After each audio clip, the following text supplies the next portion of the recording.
Mikorotana tanteraka ny fiainam-pirenena amin'izao hoy nambarany profesora Ralson Rosé.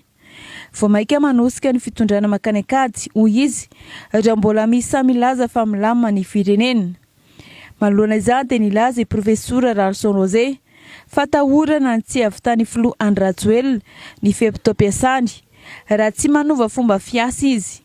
Notsindriny amin'izany ny tokony henoany ny mpanohitra fa tsy ireo olona akaiky azy foana izay manolo-tsaina ratsy na dia hita aza fa hivarina ny akady ny firenena.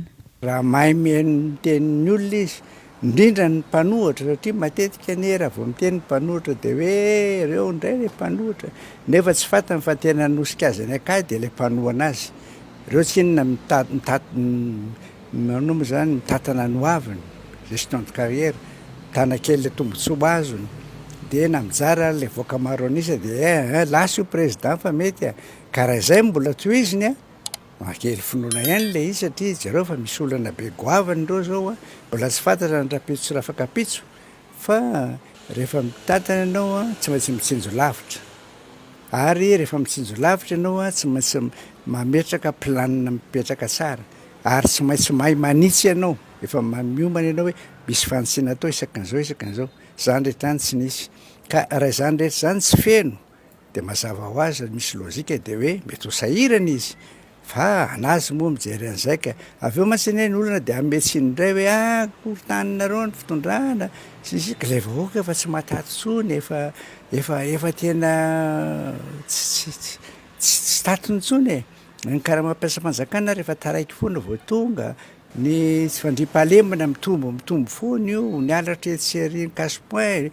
mikorotana be ilay izy ka zany ny ataony hoe miankina aminy raha tia zany ny hahavitany mandany dia mila manao fihetsika mahery vaika andre mandeha izy fanovana mahery vaika izy tsy asiany indra fo mihitsy dia ahiliny izay tokony ahilika ary tokony izy zany hijoro mihitsy amin'izany amin'ny fiarovana ny vahoaka fa tsy ny fiarovana ny olombitsy izay hita mihitsy hoe mitrandraka sy mihinana ny harem-pirenena eto Madagasikara. Raha mahakasika kosa ny resaka mandat fahatelo ny filoha Andry Rajoelina dia nilaza i profesora Ralson Rosé fa adosona miompampana raha toka hikeribiby amin'izany ny filoha Andry Rajoelina ary vao maika aza hampitikizo azy indray. Aminay indray ilay hoe troisième mandat zany aminay dia ohatrany hoe adosona behivavy zany. Zany dia tena hita hoe tsy lia firenena zany ny tianao fa tombontsoanao manokana. Ary ny olona miditra amin'ny zavatra toy ireny dia karazany hoe manolo-tena zany eo ambony aonareo zany sanatria zany hoe ho very tsy ho ela zany. Izay nanao an'izany rehetra ny tsisy tafapetraka tao daholo very daholo ny hafarany, simba daholo ny hoaviny ka raha tsinjo ny taranako sy ny hoavinao sy ny firenenao anao dia tokony tsy hiditra amin'izay mihitsy anao fa azony ataony mialy dia raha avy eo indray izy afaka vita amin'ny mandat 5 taona ny anankiray dia verina indray izy mbola tanora fa io asisiky ny olona izy dia miditra amin'io dia hitantsika eo moa zany fa vao maika zany mety hampiazakazaka be zany fiovanin-javatra eto amin'ity firenena ity. Araka izany dia mila manana fanapahan-kevitra matotra ny filoha Andry Rajoelina hoy nambarany profesora Ralson Rosé raha mbola te hamita ny fehim-pitom-piasany amin'izao mandat faharoa izao. Miamitatra hatrany ilay raha mahakasika ilay fanampozinana rajsakafo izay nisy tetsy Ambohimalaza.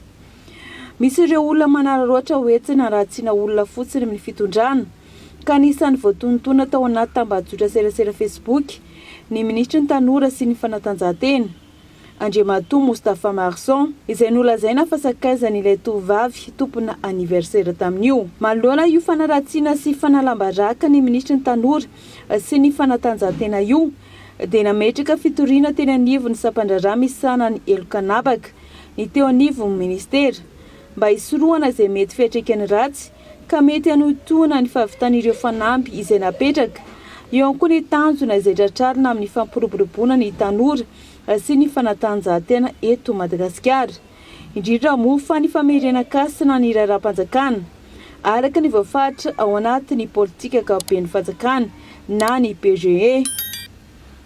Sokajiana fa ny sorapotaka sy fandotoana olo-panjakana ambony tsotra izao iny vaovao izay hinezana paritaka tao anaty tambazotra serasera Facebook iny ka miantso ny voaka malagasy ny eo anivon'ny ministera ny tanora sy ny fanatanjahantena mba tsy hanaiky andairana-tsao sy andotona ary famotehana izay ninina natao.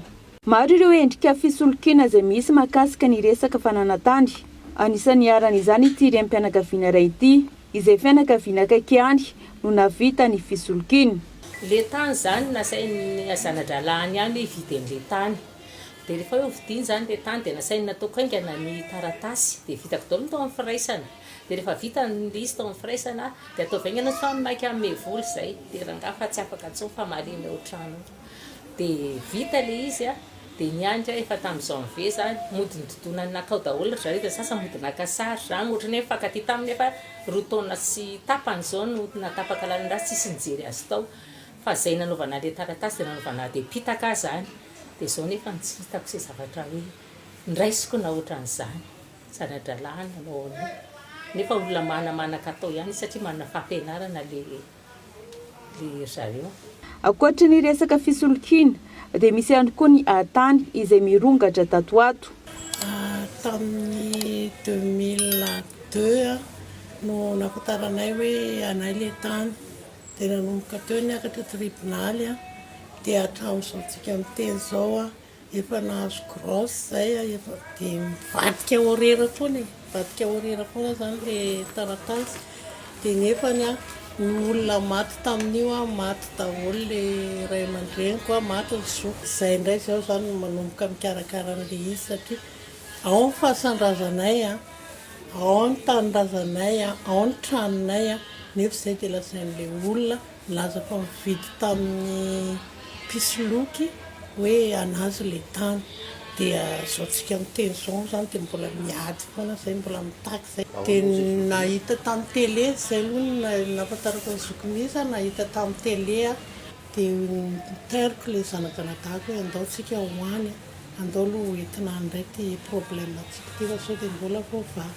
Etsy ankilany dia mirongatra ihany koa ny resaka fisolokiana ataon'ny olona sasany amin'izao izay milaza fa mahavany olana resaka fananantany sy mahavita mikarakara taratasy tany. Araka nambarany Andriamanampisoa Michel ao amin'ny cabinet conseil juridique Manampisoa etsy Ambohimankakely. Nendriky ny fisolokiana dia eo amin'ilay hoe tsisy ny toerana izay ohatr' izao fa hoe afaka mikarakara taratasy fotsiny le olona. Izay ny endrika anankiray izay. Izany hoe mahalala izy fa hoe afaka vitako taratasy fa ohatr' izao. Nefa le toerana anankiray izay tokony aseho an'ilay olona izay mikarakara an'ilay taratasy tsy isy akory fa ny tenany fotsiny hita eo. Rehefa avy eo tadiavina le taratasin'ilay olona tsy hita izy tsy hita ny toerana misy azy ary anisan'nisy olona efa tonga teto mihitsy nilazan'izay zavatra izay hoe ny toerana misy an'ilay olona tsy hitanay fa rehefa teny amin'ny fitsarana izay dia milaza izy fa mahavita taratasy mahavita zavatra ohatr'izao. Araka ny fanazavana moa dia maro ireo olona izay mangataka fanampiana sy torohevitra manoloana ireo olana amin'ny resaka tany sy fisolokiana izay. Ny olona tonga eto izany dia manana olana daholo. Ny tena olana betsaka eto dia ny olana ara-tany satria moa izany tena hoe olana vahoaka. Dia hatramin'izay nanosokafana anazy dia hitako hoe maro ny olona tonga eto, tonga manontany tonga mitady vahaolana. Ty fitoerana ity koa dia mandray an-tanana avy hatrany raha misy ny olan'ilay olona ka afaka raisina tanana. Ohatr'izany koa ny resaka tokantrano raha tokantrano. Io moa matetika tena olana ihany koa amin'ny resaka raha tokantrano. Dia araka ny lazaiko teo hoe afaka manome conseil ny olona tsirairay zany ity toerana ity. Dia misy ny avocat, misy ihany koa ny expert atao anatin'ity toerana ity. Dia manampy ny olona tsirairay zany amin'ny zavatra rehetra izay mety olana. Ity toerana ity zany tsy mifidy n'iza mihitsy. Fa na sahirana ianao na manam-bola ianao na izy ianao tonga eto dia raisina an-tanandroa daholo.